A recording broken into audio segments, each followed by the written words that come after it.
Hello, আসসালামু আলাইকুম। সবাইকে রমজানের অনেক অনেক শুভেচ্ছা। চলে গিয়েছিলাম আমরা একটা ইফতার বুফেতে। আমি অনেকগুলা বুফে খেয়েছি আমার এই জীবনে, কিন্তু ইফতারে বুফে এটা আমার ফার্স্ট টাইম ছিল। অ্যান্ড এটা ছিল কক্সবাজারের একটা লং বিচ হোটেলের বুফে। এখানে অনেক মজার মজার আইটেম ছিল, আর প্রত্যেকটা আইটেম খুব ইয়ামি ছিল। হয়তো বা অনেক বেশি আইটেম ছিল না, বাট প্রত্যেকটাই খুবই মজার ছিল। এটা ছিল একটা স্মল পিৎজা। এত কম আইটেম থাকার পরও আমার সব আইটেম খাওয়া সম্ভব হয়নি, কারণ রোজা রেখে এত কিছু খাওয়া আসলেই পসিবল না। বাট যে কয়টা আইটেম আমি ট্রাই করেছি, actually they were worth it. মানে অনেক মজা ছিল বলতে গেলে। আমি জানি না, নর্মালি হোটেলগুলোর খাবার কখনো মজা হয় না, বাট ইফতারে আসলে অনেক মজার খাবার ছিল। আর জুসগুলো এভারেস্ট ছিল, একটা ডিটক্স ওয়াটারও ছিল।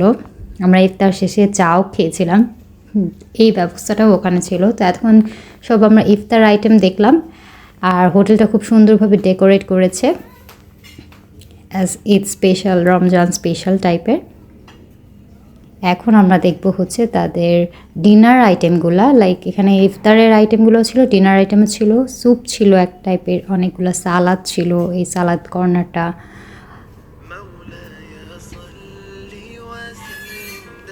এরপর এটা হচ্ছে তাদের মেইন কোর্সের সাইডটা। এখানে চিকেন বিরিয়ানি ছিল, স্টিম রাইস ছিল, সাথে অনেকগুলো কারি ছিল, ভেজিটেবল কারি। এখানে ওরা রূপচাঁদা কারিও ছিল, যেটা অ্যাকচুয়ালি কক্সবাজারের অনেক ফেমাস।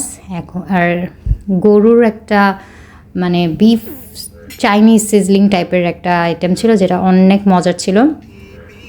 আর ডাল, সবজি, সব কিছু তো না আমার পক্ষে সম্ভব হয়নি, বাট আমি একটু একটু করে কয়েকটা আইটেম ট্রাই করেছি। আর ডেজার্ট হিসেবে এখানে পুডিং, ফিরনি আর কেক ছিল। তো ওভারঅল এনভায়রনমেন্টও খুবই পিসফুল ছিল। আর ওদের এই ফ্লাওয়ারটা কক্সবাজারে গেলে এখন এটা প্রায় দেখা যায়। এই যে আমি যা যা নিয়েছিলাম তার একটা স্ন্যাপ নিয়ে রেখেছিলাম। আর এটা ছিল আমার মেইন কোর্সের আইটেমের প্ল্যাটারটা।